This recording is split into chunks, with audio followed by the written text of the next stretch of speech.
Hi, this is Donna, and in today's video we're going to be making this 2-in-1 puzzle box.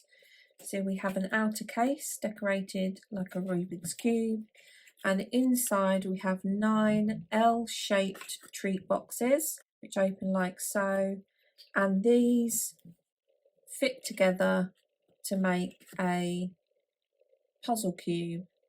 And each treat box is certainly big enough for some Skittles, M&Ms, those type of sweets, or whatever treats you decide to put in. And then the whole cube fits back into the outer case. This outer cube measures 3 1/8 inch square, but I made these elements first and then made the size of the box to fit, because obviously you have to account for the layers of paper up against each other, and you can obviously adjust these to suit whatever size you require for your treats.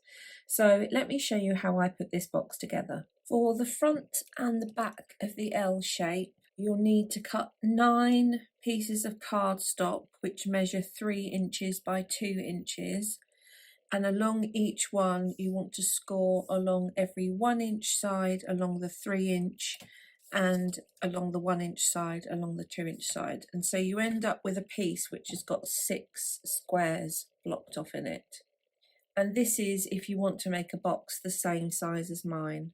We're going to cut the rectangle into 2 L's. So I'm cutting up the second score line like so, rotate the cardstock, cut up the second score line like so, and then join up along the score line the 2 cut lines, and you'll end up with 2 pieces which are an L shape. So that's the front and the back of our puzzle pieces. And I do like to just lay the pieces back to back, so I've got my grooves facing each other, and just line them up against each other, make sure they're the same size, and trim if I need to, because obviously we're cutting long score lines and we don't always cut exactly the same. So I'm just cutting a tiny piece off there. So that's the front and back of our puzzle pieces. For the side section, we want a piece which measures 8.5 by 1 3/4 inches, and along the 1 3/4 inch side, I want to score at 3/8 of an inch, rotate the cardstock 180 degrees and score at 3/8 of an inch along the other side. Along the 8.5 inch, we're going to score at 1/2 inch, 1.5 inches, 3.5 inches, 5.5 inches, 6.5 inches, and 7.5 inches. And then on the 2.5 inch and the 4.5 inch are just scored between the 2 horizontal score lines. And that just creates, in the 2 inch section, the look of 2 1 inch squares. You now want to fold and burnish along each of the 3/8 of an inch score line. Now first, with our 1/2 inch tab at the bottom here, we're going to first of all fold along the second score line. So we've got a 1.5 inch square here. This 1/2 inch is the piece which slots down into our box. The first thing I'm going to do is cut up the 3/8 of an inch score line and cut away the outer squares like so. Now I would make a box up and see how you feel. You may feel that you want to keep these 2 flaps here, or you may feel that you want to actually cut these away. So I would make one box up and then either leave these in or cut these away depending on your preference. When I put my box together, I just felt that the flaps stayed shut better with the flaps away, but as I say, you just do whichever one suits the look that you want. So this is my top portion, and this is the flap which sits inside the box. And the next thing I'm going to do is I'm just going to round off the corners of the flap. So we're now going to fold along the next 2-inch score line. The next thing we want to do is we just want to lay our 1.5 section behind, and we're just going to cut a wedge into this tab. Fold and burnish and push your behind, burnish, and cut a wedge through the 2 tabs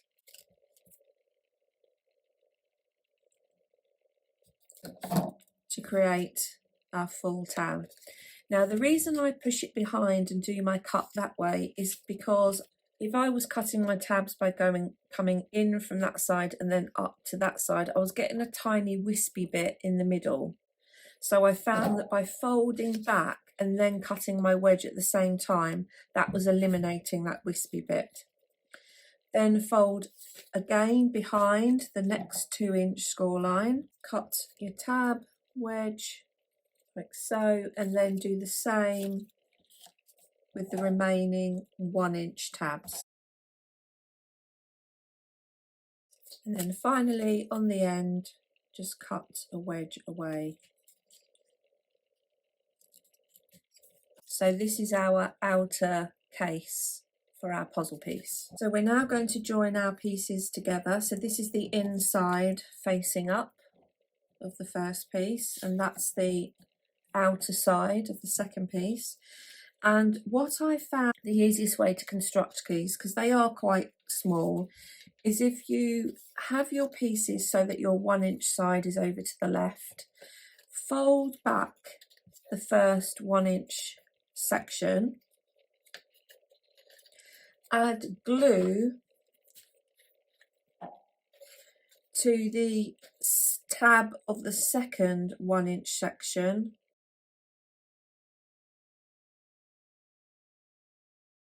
and start with that piece first,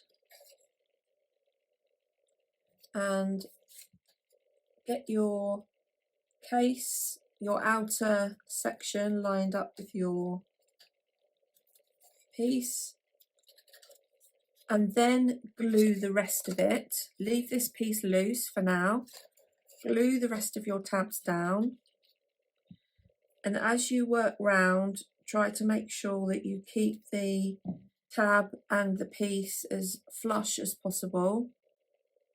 And if you do get any overhang on the edges once it's glued, you can go along with a craft knife or scissors and snip those off. This is a handmade project at the end of the day. It's not a production made, so there will be slight variations, and that's okay. Okay, so this is our lid and our flap.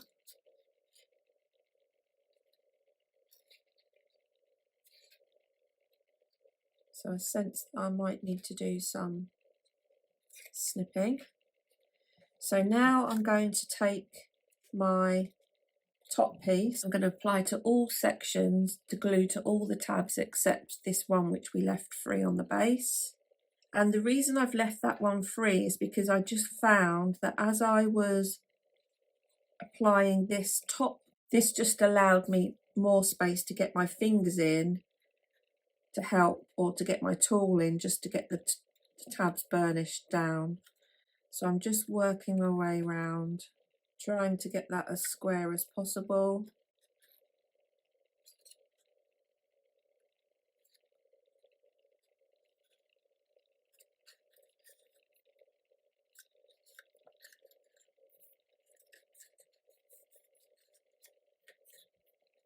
Okay, that's good.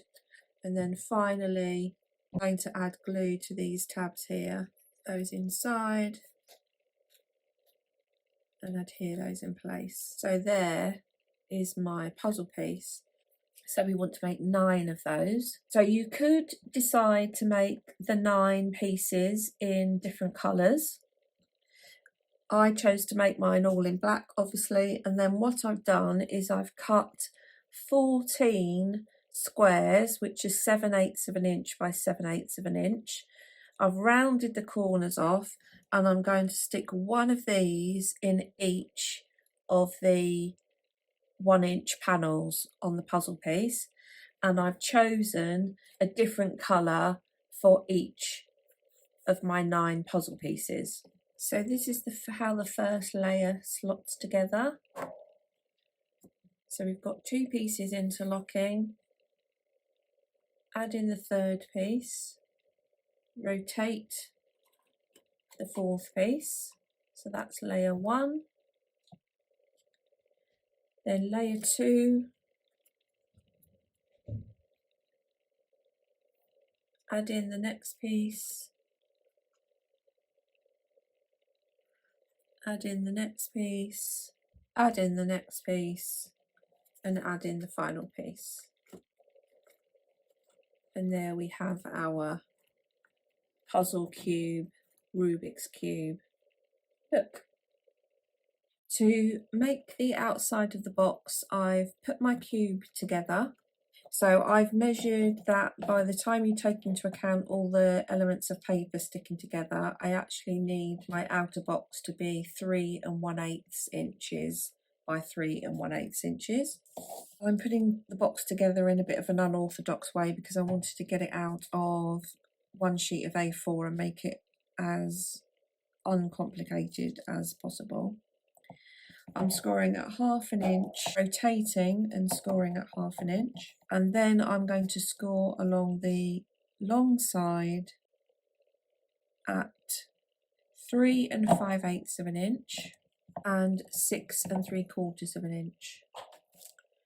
Rotating the cardstock, and on the short side I'm scoring at 1/2 inch, rotating and scoring at 1/2 inch.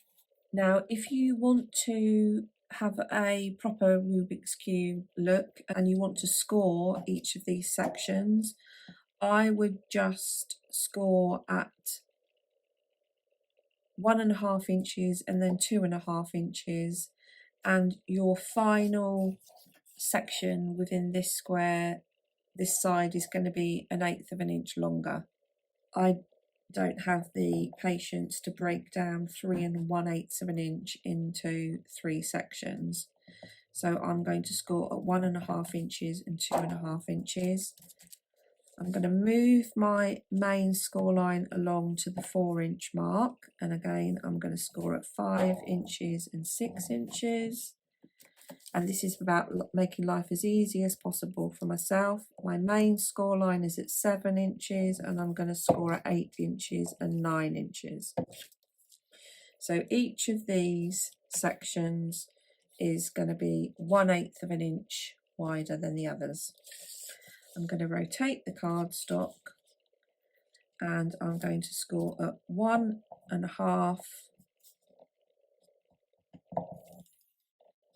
and 2.5.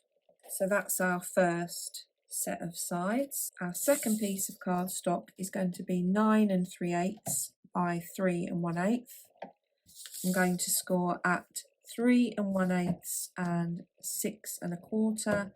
And again, if you want to split your box into the sections, rotate and score at 1 1/8, 2 1/8. Rotate it back and score at 1 inch and 2. Move the main score line along to 4, score at 5 and 6. Move the main score line to 7 and score at 8 and 9. I'm going to fold and burnish along the main score lines.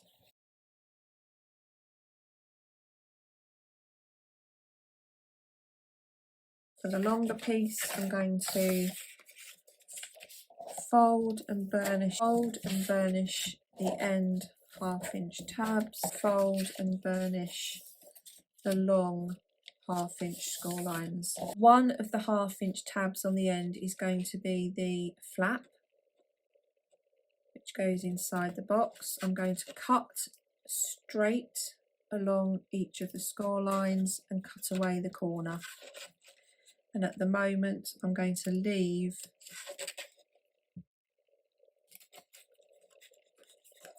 these edges straight, and within each of the 1/2 inch tabs I'm going to cut up and cut away a wedge to make our glue tabs. Do that all the way along, and at the bottom I'm going to cut into the 1/2 inch tab and wedge, same on the other side, and wedge, and just repeat.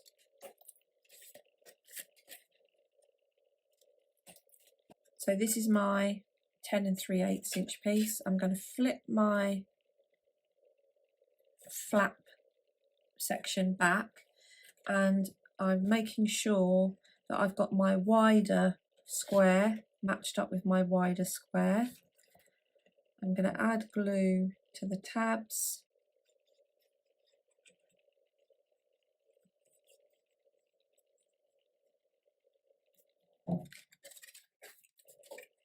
Lay my strip in place. Where possible, I'm making sure that I'm trying to get my score lines to meet up. Pull up my next section and glue.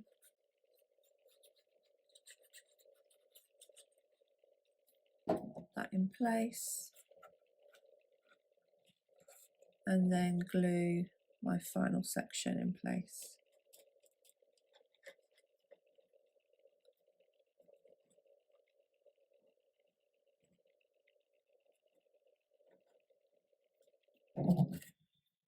Like so.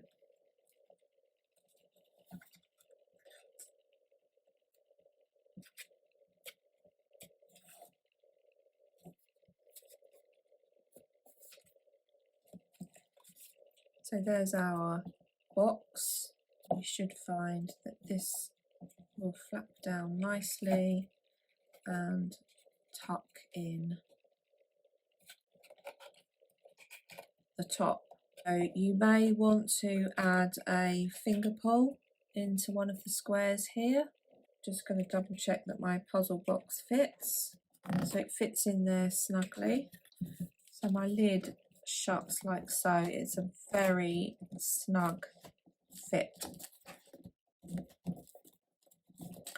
So there we have our box, our Rubik's Cube box with our puzzle box inside. So I'm going to go ahead and add my coloured squares to the outside, and then the box will be complete.